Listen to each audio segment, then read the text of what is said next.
दंडवत प्रणाम मंडळी.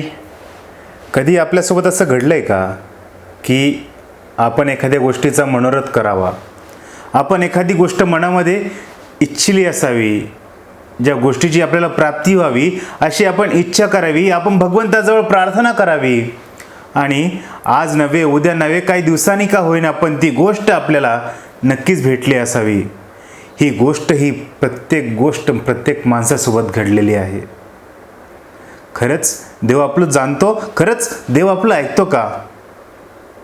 होय, तर देव नक्की आपली इच्छा पूर्ण करतो. दंडवत प्रणाम मंडळी, मी सागर मते, स्वागत आहे आपलं महान यूट्यूब चॅनलच्या परिवारामध्ये. नवरात्र महोत्सवाच्या निमित्ताने सुरू असलेला आपला उपक्रम श्रीमद लीळाचरित्र या ग्रंथातील सर्वज्ञ श्री चक्रधर स्वामींच्या लीळा चिंतन करण्याचा, श्रवण करण्याचा. सकाळी आपण एक फोटो अपलोड करत असतो आणि त्या फोटोच्या संदर्भाने येणारी एखादी लीळा श्रीमद लीळाचरित्रामध्ये ती लीळा आपण श्रवण करत असतो. अशीच एक सुंदर अशी लीळा आपण आज श्रवण करणार आहोत. पण तत्पूर्वी आपण सकाळी कोणता फोटो अपलोड केला होता तो आपण आपल्या स्क्रीनवरती बघत आहात. हाच तो फोटो आहे ज्यामध्ये लिंबू दाखवण्यात आलेले आहे आणि हे निंबू किंवा लिंबू असंही त्याला म्हणतात. काही भाषेत निंबू म्हणतात, परंतु आमच्या गावरान भाषेमध्ये त्याला लिंबू असं संबोधलं जातं. तर हा निंबू श्रीमद लीळाचरित्रामध्ये या निंबूच्या संदर्भाने 2-3 सुंदर अशा लीळा आलेल्या आहेत. परंतु त्यापैकी एक सर्वज्ञांनी उमाईसाची जी इच्छा होती ती पूर्ण केली, ती लीळा आपण आज श्रवण करणार आहोत. सुरुवात करूयात सुंदर अशा लीळेला. दंडवत.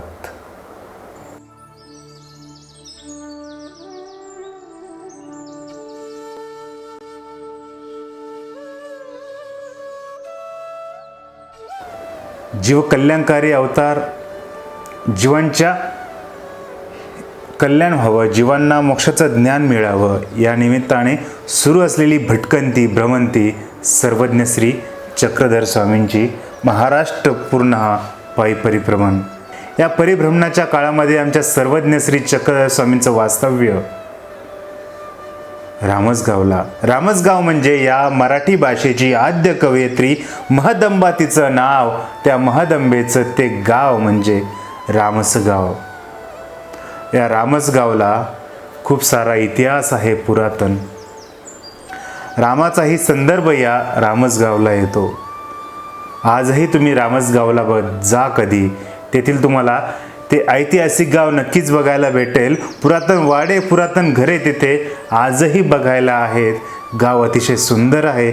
एकदा तरी आपण त्या गावाला भेट द्यायलाच पाहिजे आणि सर्वज्ञ श्री चक्रधर स्वामींचे स्थानसुद्धा आपण वंदन करायलाच पाहिजे. असं हे रामसगाव. या रामसगावच्या परिसरामध्ये आमच्या सर्वज्ञ श्री चक्रधर स्वामींचं वास्तव्य होतं. वास्तव्याच्या या काळामध्ये अनेक अशा लीळा तिथे घडल्या. या लीळांपैकीच एक लीळा म्हणजे आमचे सर्वज्ञ श्री चक्रधर स्वामी एके दिवशी वडाच्या झाडाखाली बसलेले होते, जीवांचं चिंतन करत. कुठल्या जीवाला काय दान द्यावं, कुठल्या जीवाची काय आता अवस्था आहे, ती अवस्था कशी बरी सुधारता येईल, हे सर्व काही चिंतन त्यावेळी जणू ईश्वराचं चालू असावं. सर्वज्ञ बसलेले आहेत चिंतनामध्ये, मंथनामध्ये भक्तजनांच्या. इतक्यात सर्वज्ञ श्री चक्रधर स्वामींची एक शिष्या, नाव तिचं उमाईसा, ती गावाच्या साईडने, गावाच्या दिशेने येते आमच्या सर्वज्ञ श्री चक्रधर स्वामींकडे. येत आहे. सर्वज्ञ श्री चक्रधर स्वामींच्या एक शिष्या बायसाबाई, त्यांचं नाव. बायसाबाईजींनी पाहिलं तिकडनं उमाईसा येत आहे. त्यावेळेस बायसाबाईजी स्वामींना म्हणतात, बाबा ती पहा मासोप उपवास करणारी, डाकीन जशी दिसते ना म्हटले तशी ती दिसते बघा, कशी येते म्हटलं तुमच्याकडे. स्वामीजींनी स्मित हास्य केलं. काय बाई, बिचारी आमच्या दर्शनाला येत आहे आणि तुम्ही तिला शिव्या देताय, का बरं असं करता हो? स्वामीजींचं हास्य होतं ते थांबलं. तितक्यात उमाईसा सर्वज्ञांच्या जवळ आली. स्वामीजींना पाहिलं, दंडवत घातले, श्री चरणाला लागली. स्वामींची ती श्री सुकुमार श्रीमूर्ती बघत राहिली. स्वामींच्या जवळ समोर बसली. त्याच वेळेस आमच्या सर्वज्ञ श्री चक्रधर स्वामींच्या हातामध्ये एक निंबू होता. त्या निंबूकडे तिचं लक्ष गेलं आणि काय कुणास ठाऊक त्या उमाईसाला काय झालं, मनोमन इच्छा केली, स्वामींच्या हातामध्ये हा जो लिंबू आहे ना, तो जर मला दिला ना, तो प्रसाद म्हणून जर दिला ना, मला किती बरा आनंद होईल. आमच्या सर्वज्ञ श्री चक्रधर स्वामींनी तिची ती इच्छा जाणली. सर्वज्ञ असते हो, सर्व काही जाणणारे. आणि तो हातातला लिंबू घेतला आणि तिला प्रसाद म्हणून दिला. मग तिने तो प्रसाद अगदी आनंदाने घेतला, स्वामींना दंडवत केला, श्रीचरणाला लागली आणि पुन्हा आपल्या गावाकडे परत गेली. भक्ताने ईश्वराजवळ काय मागावं, काय इच्छा करावी. साधा लिंबू त्या उमाईसेने मनोमन इच्छा जाणली की देवाने हा जर प्रसाद दिला तर किती छान होईल.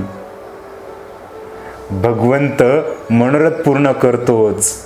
हिची अतिशय छोटी इच्छा होती, मोठमोठे मनोरथ सुद्धा पूर्ण होतात भगवंताच्या दर्शनाने, भगवंताच्या कृपेने. भगवंताच्या ठाई फक्त आपला सेवाभाव असावा. इतकी ही सुंदर लीळा घडली. सुरुवातीला मी जे बोललो होतो, खरोखर ईश्वर मनोरथ पूर्ण करतात. हिची इवलीशी ही इच्छा, हिची छोटीशी ही इच्छा, तीही सुद्धा स्वामींनी पूर्ण केली. किती साऱ्या गोष्टी आपण बघतो, किती जणांचे मनोरथ पूर्ण होतात, परंतु ठाम भाव पाहिजे, अनन्य भाव पाहिजे ईश्वराच्या त्या श्रीचरणाशी. बंधूंनो, आपणा सर्वांचेही मनोरथ पूर्ण व्हावेत, आपल्या सर्वांच्याही इच्छा आकांक्षा पूर्ण व्हाव्या, सर्वांना सुखशांती समृद्धी लाभावी, हीच माझ्या ईश्वराच्या चरणी प्रार्थना करतो. या नवरात्री महोत्सवाच्या निमित्ताने आपल्याला दीर्घायुष्य लाभावं, धनसंपदा, त्याचप्रमाणे या सर्व काही दृष्ट गोष्टी तुम्हाला भेटाव्यात, परंतु त्याही महत्त्वाचं ईश्वराचं ते परमपदसुद्धा आपल्याला भेटावं, हीच मनोमन ईश्वराच्या चरणी प्रार्थना करतो. दंडवत. हा जर व्हिडिओ तुम्हाला आवडला असेल तर या व्हिडिओला लाईक करा, शेअर करा, कमेंट करा. आमच्या मांडवटी चॅनलच्या परिवाराला सबस्क्राईब करून आमच्या परिवाराचे सदस्य व्हा. महानुभाव म्युझिक्स हे आपलं नवीन चॅनल आहे. आपण जर सबस्क्राईब जर केलं नसेल तर सबस्क्राईब करा, बेल आयकॉनला क्लिक करा, नंतर ऑल येईल तिथं ऑलला क्लिक करा, म्हणजे आमच्या व्हिडिओचे नोटिफिकेशन्स तुम्हाला तुमच्या मोबाईलवरती लगेच मिळतील. उद्या पुन्हा भेटूयात नवीन फोटोसह आणि संध्याकाळी 6 वाजता एका सुंदर अशा लीळेसह. तोपर्यंत या सागराचा आपणास प्रेमपूर्वक दंडवत.